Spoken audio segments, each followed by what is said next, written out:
सुनिधि ने अपने घर वालों को अपने और विराज के प्यार में आखिरकार बता ही दिया। विराज अपने पिता हरीश के साथ आज सुनिधि के घर आने वाला था। सुनिधि और उसकी छोटी बहन रश्मि किचन में तैयारियों में लगी हुई थी। कुछ देर बाद विराज अपने पिता के साथ उनके घर आता है। सुनिधि की माँ आशा देवी हॉल में बैठकर विराज और उसके पिता से बातें करती हैं। इतने में सुनिधि और रश्मि उनके लिए नाश्ता लेकर बाहर आती है। सुनिधि हरीश के पैर छूती है। अरे वाह, कितने अच्छे संस्कार हैं बेटी तुम्हारे। विराज, मुझे तो तुम्हारी चॉइस बहुत पसंद आई। आएगी कैसे नहीं अंकल जी, आखिर मेरी बहन लाखों में एक जो है। वैसे कम तो आप भी नहीं हैं, बिल्कुल अपनी बहन की ही परछाई हैं। तारीफ तो आपको भी करनी चाहिए अंकल जी। आपको देखकर लगता नहीं कि आप इतने बड़े लड़के के पापा हैं।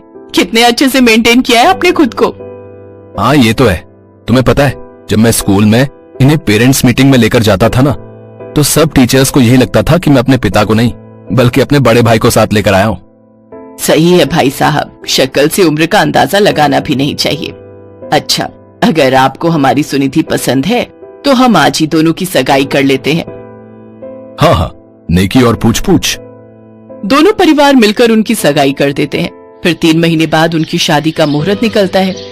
इन 3 महीनों में दोनों परिवार शादी की शॉपिंग और दूसरे कामों के चलते एक दूसरे से मिलते रहते हैं। और इन्हीं सब मुलाकातों के बीच रश्मि अपनी ही बहन के ससुर पर अपना दिल हार बैठती है और शादी से 3 दिन पहले रश्मि हरीश को अकेले में बुलाती है। क्या हुआ रश्मि बेटा, तुमने मुझे यहाँ क्यों बुलाया? बेटा या बेटी नहीं हूँ मैं आपकी। अब आप मुझे बस रश्मि या डार्लिंग कहकर ही बुलाएंगे। क्या मतलब? मतलब ये कि मुझे आपसे प्यार हो गया है और मैं आपसे शादी करना चाहती हूँ। दिमाग खराब हो गया है तुम्हारा? ये क्या मजाक है? अपनी और मेरी उम्र देखी है? ये कोई मजाक नहीं है, और आपकी और मेरी उम्र में कितना भी अंतर क्यों ना हो, मुझे इससे कोई फर्क नहीं पड़ता। कुछ भी हो, आपको मुझे अपनाना ही होगा। ये कभी नहीं होगा, और तुमने ऐसा दोबारा सोचा भी तो ये बात मुझे तुम्हारी माँ और बहन को बतानी पड़ेगी। हरीश वहाँ से जाने लगता है। तभी रश्मि चाकू निकालती है और अपनी कलाई काट लेती है। हरीश उसे हॉस्पिटल लेकर जाता है। डॉक्टर उसका इलाज तो कर देते हैं, लेकिन खुदकुशी का मामला होते हुए वो पुलिस को फोन कर देते हैं। रश्मि होश में आती है तो वो पुलिस को बयान देती है। इंस्पेक्टर साहब, मैं खुदकुशी नहीं कर रही थी बल्कि फ्रूट काट रही थी कि तभी चाकू हाथ से स्लिप हो गया। पुलिस उसे जाने देती है, जिसके बाद रश्मि हरीश के साथ घर आती है और घर पर भी वो सबको वही बहाना बताती है। फिर शादी की रस्मों के बीच रश्मि हरीश को खुद से शादी करने के लिए मना लेती है और शादी वाले दिन जब सुनिधि और विराज की शादी हो जाती है, रश्मि भी दुल्हन बनकर वहाँ आती है। विवाह संपन्न हुआ, सब वर वधू को आशीर्वाद दें। ठहरिए पंडित जी, इस मंडप में अभी एक शादी और बाकी है। ये तो क्या कह रही है? और तू ये शादी का जोड़ा पहनकर क्यों आई है? क्योंकि मैं भी आज अपने प्यार से इसी मंडप में शादी करूंगी। हरीश दुल्हा बनकर वहाँ आ जाता है। सुनिधि, विराज और आशा देवी ये सब देखकर हैरान रह जाते हैं। सभी रिश्तेदार उनके बारे में बातें बनाने लगते हैं, लेकिन रश्मि सबको नजरअंदाज करते हुए हरीश से शादी कर लेती है। आशा देवी अपनी बेटी की इस हरकत से बहुत नाराज होती है और वो रश्मि से सारे रिश्ते तोड़ देती है। सुनिधि ब्याह कर विराज के साथ उसके घर आती है, जहाँ हाथ में पूजा की थाली लिए रश्मि उसका स्वागत करती है और कहती है, रुको बहू रानी, इस घर में अब तुम्हारी सास है जो तुम्हारा स्वागत करेगी। ये क्या बकवास है, और हट जाओ मेरे रास्ते से। मुझे ना तो तुम्हारी शक्ल देखनी है और ना ही तुमसे कोई बात करनी है। ये सब तुम्हारे ऊपर है, लेकिन कायदे से अब मैं तुम्हारे ससुर की पत्नी और तुम्हारी सास हूँ। रश्मि उनकी आरती उतारने लगती है, लेकिन विराज हाथ मारकर पूजा की थाल नीचे गिरा देता है। बहुत हुआ तुम्हारा नाटक रश्मि, मैं नहीं जानता ये सब कैसे हुआ, लेकिन तुम मेरी माँ कभी नहीं बन सकती, समझी? अपनी माँ से बात करने का ये क्या तरीका है विराज? ये अब तुम्हारी माँ और इस घर की सास है, समझे? मैं इसे अपनी सास नहीं मानती। वो दोनों कमरे में चले जाते हैं, जहाँ सुनिधि बहुत रोती है। अगले दिन सुबह मुंह दिखाई के लिए पड़ोस की औरतें आती हैं। लो, आ गई मेरी बहू। सुनिधि बहू, यहाँ आकर बैठ जाओ। क्यों यहाँ तमाशा कर रही हो? चाहती क्यों नहीं हो यहाँ से? तमीज से बात कर, तेरी सास हूँ मैं। अगर सबके सामने मेरी इंसल्ट की तो मुझे भी अपना सास वाला रूप दिखाना ही पड़ेगा।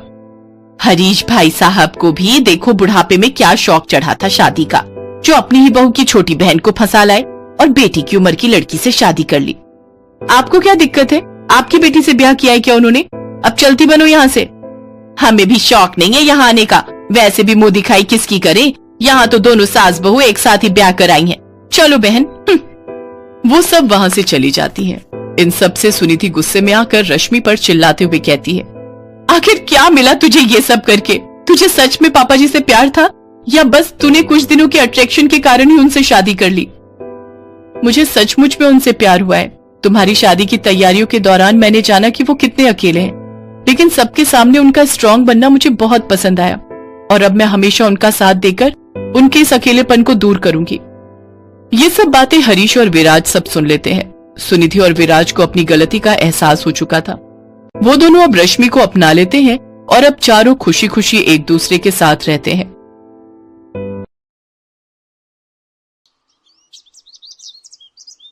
माँ जी, बहुत बढ़िया क्रीम है।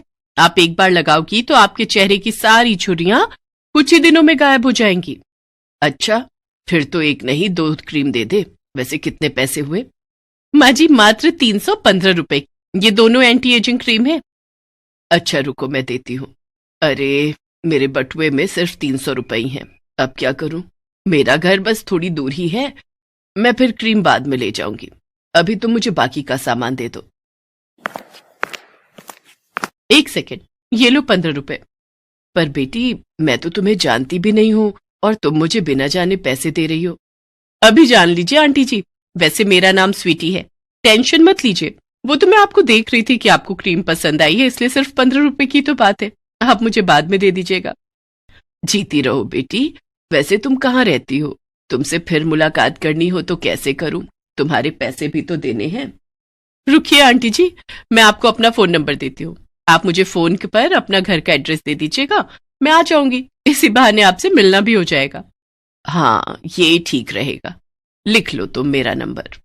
सुमित्रा पास में ही एक मोहल्ले में अपने बेटा और बहू वर्षा के साथ रहती है। सुमित्रा की बहू वर्षा एक गरीब घर से आई है, इसलिए सुमित्रा अपनी बहू वर्षा को पसंद नहीं करती। वो अपने बेटे की दूसरी शादी करना चाहती है, इसलिए वो एक अमीर घर की लड़की ढूंढ रही है। वर्षा ने तलाक देने से मना कर दिया। वो बहुत ही सीधी सादी है और गरीब परिवार की है। इस कारण उसने अपने सास को कह दिया कि अगर वो दूसरी शादी करना चाहती है तो कर सकती है। उसे तो बस अपने पति के घर में रहना है, चाहे जैसे मर्जी रहे। उसकी मजबूरी है कि वो उस घर को छोड़कर नहीं जा सकती। इस घर के सिवा वो आखिर कहाँ जाएगी? इसी मजबूरी में वो अपने दिन काट रही है।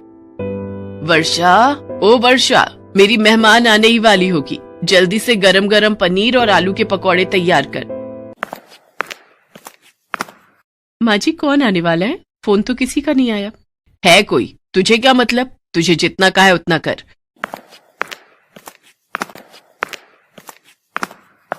रवि बेटा, थोड़ा देर से ऑफिस चले जाना, मुझे तुम्हें किसी से मिलवाना है। मुझे पता है माँ, तुम फिर से शुरू हो रही हो। कोई ना कोई लड़की ही होगी। मैंने तुम्हें कितनी बार मना करा है कि मुझे दूसरी शादी नहीं करनी है। तू पहले ही अशुभ बातें निकाल दे अपने मुंह से। अगर तूने दूसरी शादी के लिए मना किया ना तो मैं अपनी जान दे दूंगी। तू अपनी माँ को चाहता है या नहीं? अभी सुमित्रा बात कर ही रही थी कि तभी स्वीटी आ जाती है। नमस्ते आंटी जी, कैसे हैं आप? अरे आओ आओ बेटी, घर ढूंढने में कोई परेशानी तो नहीं हुई ना? नहीं नहीं आंटी जी, मैंने अपनी गाड़ी बाहर गेट के पास ही पार्क की है, तो कोई परेशानी तो नहीं है ना? अरे नहीं नहीं, परेशानी की क्या बात है। आओ बैठो। रवि बेटा, ये स्वीटी है, बहुत ही प्यारी बच्ची है। सुमित्रा स्वीटी के साथ बहुत मीठी मीठी बातें करती है। ऐसे ही अक्सर सुमित्रा स्वीटी को घर बुला लिया करती थी या फिर रवि के साथ उसके घर मिलकर आ जाती थी। रवि मजबूर था। अगर वो इन सब के लिए मना करता तो सुमित्रा अपने आप को कुछ कर लेती। सुनो, मैं यही कहूंगी, अगर माँ जी को कुछ हो गया तो हम दोनों जिम्मेदार होंगे। आप स्वीटी से शादी के लिए हाँ कर दो, माँ जी अपने आप ही स्वीटी से बात कर लेंगी। स्वीटी भी इस शादी के लिए जल्दी ही हाँ कह देती है। आंटी जी, मैं जानती हूँ आप वर्षा के घर में रहने से खुश नहीं हो, पर आप चिंता मत करो, मेरे पास बहुत पैसा है। हम दोनों खूब ऐशो आराम से रहेंगे, खूब मजे करेंगे, पर एक शर्त पर। अब से तुम मुझे आंटी जी नहीं माँ जी कहोगी। रवि और स्वीटी की शादी हो जाती है और सुमित्रा अपनी बहू वर्षा के लिए सौतन ले आती है। जैसा सुमित्रा ने सोचा था वैसा बिल्कुल भी नहीं हुआ। स्वीटी ने तो आते से ही अपने रंग दिखाने शुरू कर दिए। अरे, ये घर अभी तक गंदा क्यों पड़ा है? क्या यहाँ पर कोई काम वाली नहीं है? नहीं स्वीटी, घर की साफ सफाई का सारा काम मैं खुद ही करती हूँ। तो माँ जी अब तक क्या कर रही हैं? मेरी सहेलियां किटी पार्टी के लिए आने ही वाली होंगी, माँ जी को कहो वो तुम्हारा काम में हाथ बटाए ताकि काम जल्दी हो सके। पर स्वीटी, मैंने माँ जी से कभी कोई काम नहीं करवाया। उनकी उम्र तो देखो, वो इस उम्र में घर का काम कैसे कर सकती हैं? तुम चिंता मत करो, मैं अकेले ही कर दूंगी। तो क्या आराम से बैठकर रोटियां तोड़ने के लिए है वो? मैं उन्हें कभी बुलाती हूँ। माँ जी, ओ माँ जी। क्या हुआ स्वीटी बहू, तुमने मुझे आवाज लगाई? इस वर्षा ने तुम्हें कुछ कहा तो नहीं? किसकी मजाल है जो मुझे कुछ कह जाए? मैं तो आपको बुला रही थी। जल्दी से झाड़ू हाथ में पकड़ो और पूरे घर में लगा दो। मेरी सहेलियों ने आना है। मुझे पूरा घर शीशे की तरह चमकता हुआ दिखाई देना चाहिए। अब आप ऐसे इस तरह बैठी रहोगी तो घर के काम कैसे होंगे? कैसी बातें कर रही हो स्वीटी बहू? जब से वर्षा बहू आई है मैंने घर के किसी काम को हाथ नहीं लगाया। मैं तो घर के काम करना कब का भूल चुकी हूँ। तो अब कर लो, अभी तो कर सकती हो।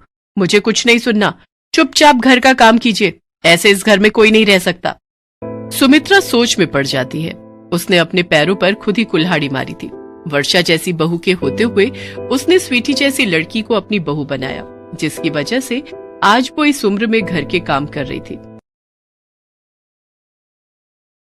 क्या बात है स्वीटी, तेरी तो दोनों नौकरानियां बिल्कुल बेकार हैं। इन्हें तो जैसे घर के काम ही नहीं आते। देखा, इस बूढ़ी नौकरानी ने मेरी साड़ी के पल्ले पर दाल गिरा दी। क्या? रुक, मैं अभी इन्हें सीधा करती हूँ। तुम्हारी हिम्मत कैसे हुई मेरी सहेली की साड़ी को खराब करने की? अब तुम भूखी रहोगी, तुम्हें पूरा दिन कुछ खाने को नहीं मिलेगा। तुम्हारी यही सजा है। रवि कहीं बाहर गया हुआ था। उसके पीछे ही स्वीटी ने सुमित्रा और वर्षा को बहुत परेशान किया। सुमित्रा भूखी प्यासी घर के काम कर रही थी।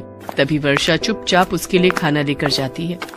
माँ जी, ये लीजिए, खाना खा लीजिए, आपको भूख लगी होगी। पर वर्षा बहू, ये खाना तो तुम्हारा है, तुम मुझे दे रही हो, फिर तुम क्या खाओगी? माँ जी, मुझे भूख नहीं है। मेरे से ज्यादा आपको खाने की जरूरत है। आपको अपनी बीपी की दवाई भी लेनी होती है ना। आप ये खाना खा लो। मेरे से कितनी बड़ी गलती हो गई। मैं अपनी बहू की सौतन ले आई। हे भगवान, मेरी गलती को क्षमा कर देना। वर्षा बहू, तू चिंता मत कर। अगर गलती मैंने की है तो मैं ही इसे सुधारूंगी भी। मैं स्वीटी को घर से निकाल कर ही दम लूंगी। स्वीटी सुमित्रा की बातें सुन लेती है और गुस्से में आ जाती है। क्या कहा? मुझे घर से निकालोगी? मैं तुम दोनों को ही इस घर से निकालकर बाहर फेंक दूंगी। ये घर मेरा है। अब से यहाँ मैं और रवि रहेंगे। हम दोनों पति पत्नी के सिवा यहाँ कोई नहीं रहेगा। निकलो यहाँ से दोनों बाहर। इससे पहले कि रवि आए, मैं तुम्हारी शक्ल तक नहीं देखना चाहती। निकलो बाहर, निकलो। तभी रवि आ जाता है। उसके साथ पुलिस भी थी। मिस्टर रवि, आपने सही समय पर हमें इस लड़की के बारे में खबर दे दी, वरना आपका पूरा परिवार जो है ना, खतरे में आ सकता था। माँ, इस लड़की का नाम स्वीटी नहीं, चांदनी है। आज सुबह मैंने एक अखबार में इसके बारे में पढ़ा। ये एक चोर है। आप दोनों को घर से बाहर निकालकर ये यहाँ अकेली रहना चाहती थी, ताकि ये इस घर को अपने नाम करके सब रुपया पैसा बटोर कर यहाँ से रफू चक्कर हो जाए। और आज जो इसकी सहेलियां आई थी ना, वो भी चोर हैं। उन्हें भी पुलिस ने अपनी हिरासत में ले लिया है। ये पूरा एक गैंग है जो रुपया पैसा जायदाद अपने नाम करके रफू चक्कर हो जाते हैं। वरना खुद ही सोचो, कोई अनजान लड़की आपको क्रीम के लिए पैसे क्यों देगी, और एकदम से दूसरी शादी के लिए कोई हाँ क्यों करेगा? माँ, तुमने बहुत बड़ी गलती कर दी। वो तो अच्छा हुआ कि मेरी और स्वीटी की शादी लीगल नहीं है और पुलिस के पास इसका रिकॉर्ड है, वरना तुम्हारी इस गलती की वजह से मैं भी जेल जा सकता था। मुझे माफ कर दे रवि बेटा। वर्षा बहू, मैंने पैसों के लालच में आकर अपने ही बेटे की जिंदगी खराब कर दी चाहिए। इंस्पेक्टर साहब, ये स्वीटी बहुत गलत लड़की है। इसने मेरा क्या हाल कर दिया। मेरी वर्षा बहू कितनी अच्छी है, लाखों में एक है। बड़ी आई थी मेरी वर्षा बहू और मुझे घर से निकालने वाली। अब तू जेल की सलाखों के पीछे जब सजा भुगतेगी ना, तब मेरे कलेजे को ठंडक पड़ेगी। सुमित्रा को अपनी गलती का एहसास हो जाता है और वो अपने बेटा बहू को गले से लगा लेती है। स्वीटी और उसके साथियों को जेल हो जाती है।